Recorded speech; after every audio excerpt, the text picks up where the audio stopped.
Hi friends, ಇವತ್ತಿನ ವಿಡಿಯೋದಲ್ಲಿ ಖಾರ ಪೊಂಗಲ್ ಹೇಗೆ ಮಾಡೋದು ಅಂತ ನೋಡ್ಕೊಳ್ಳೋಣ. ಇಲ್ಲಿ 1 ಗ್ಲಾಸ್ ಅಳತೆಯಲ್ಲಿ ಹೆಸರುಬೇಳೆ ಮತ್ತು ಅಕ್ಕಿನ ಚೆನ್ನಾಗಿ ವಾಶ್ ಮಾಡಿಬಿಟ್ಟು ಒಂದು 4 ಲೋಟ ಆಗೋಷ್ಟು ನೀರು ಆ್ಯಡ್ ಮಾಡ್ಕೊತಿದ್ದೀನಿ ಕುಕ್ಕರ್ಗೆ.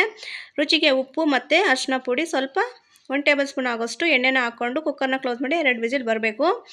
ಇಲ್ಲಿ ಒಂದು ಪ್ಯಾನ್ಗೆ ಸ್ವಲ್ಪ ಎಣ್ಣೆ, ಸಾಸಿವೆ ಮತ್ತು ಚಿಕ್ಕದಾಗಿ ಕಟ್ ಮಾಡಿ ಇಟ್ಕೊಂಡಿರೋ ಶುಂಠಿ, ಬೆಳ್ಳುಳ್ಳಿ, ಸ್ವಲ್ಪ ಹಸಿರು ಮೆಣಸಿನ್ಕಾಯಿನ ಹಾಕ್ಕೊಳ್ತಾ ಇದ್ದೀನಿ. ಸ್ವಲ್ಪ ಇಂಗು ಹಾಕ್ಕೊಂಡು ಸ್ವಲ್ಪ ಫ್ರೈ ಮಾಡ್ಕೊಳ್ಳೋಣ. ಇಲ್ಲಿ ನೆಕ್ಸ್ಟ್ ಅದಕ್ಕೆ ಜೀರಿಗೆ, ಮೆಣಸು ಮತ್ತು ಕರಿಬೇವು ಸೊಪ್ಪು ಸ್ವಲ್ಪ ಹಾಕ್ಕೊಂಡು ಚೆನ್ನಾಗಿ ಮಿಕ್ಸ್ ಕೊಟ್ಕೊಂಡ್ಮೇಲೆ ಲಾಸ್ಟಲ್ಲಿ ಸ್ಟವ್ ಆಫ್ ಮಾಡಿಬಿಟ್ಟು ಚಿಕ್ಕದಾಗಿ ಕಟ್ ಮಾಡ್ಕೊಂಡಿರೋ ತೆಂಗಿನಕಾಯಿನ ಹಾಕ್ಕೊಂಡು ಮಿಕ್ಸ್ ಮಾಡಿ ಎತ್ತಿಟ್ಕೊಳ್ಳೋಣ. ಇಲ್ಲಿ 2 ವಿಜಿಲ್ ಬಂದಿದೆ. ನೀರು ಸ್ವಲ್ಪ ಕಮ್ಮಿ ಆಗಿತ್ತು, ಸೊ ನೀರು ಸ್ವಲ್ಪ ಹಾಕ್ಕೊಂಡು ಫ್ರೈ ಮಾಡ್ಕೊಂಡಿರೋದನ್ನೆಲ್ಲನೂ ಆ್ಯಡ್ ಮಾಡಿಬಿಟ್ಟು ಸ್ವಲ್ಪ ಕೊತ್ತಂಬರಿ ಸೊಪ್ಪು ಹಾಕಿ ಒಂದು 10 ನಿಮಿಷ ಕುದಿಯೋದಕ್ಕೆ ಬಿಟ್ಟರೆ ಸೂಪರಾಗಿ ರೆಡಿ ಆಗುತ್ತೆ ಖಾರ ಪೊಂಗಲು. ಇದಕ್ಕೆ ತೆಂಗಿನಕಾಯಿ ಚಟ್ನಿ ಮಾಡ್ಕೊಂಡಿದ್ದೆ, ಇದ್ರ ಜೊತೆ ಸರ್ವ್ ಮಾಡಿಕೊಡಿ, ಸೂಪರಾಗಿರುತ್ತೆ ಟೇಸ್ಟು. ಈ ವಿಡಿಯೋ ನಿಮಗೆಲ್ಲ ಇಷ್ಟ ಆಗಿದ್ರೆ ಒಂದು ಲೈಕ್ ಕೊಟ್ಟು ಶೇರ್ ಮಾಡ್ಕೊಳ್ಳಿ. Thank you for watching.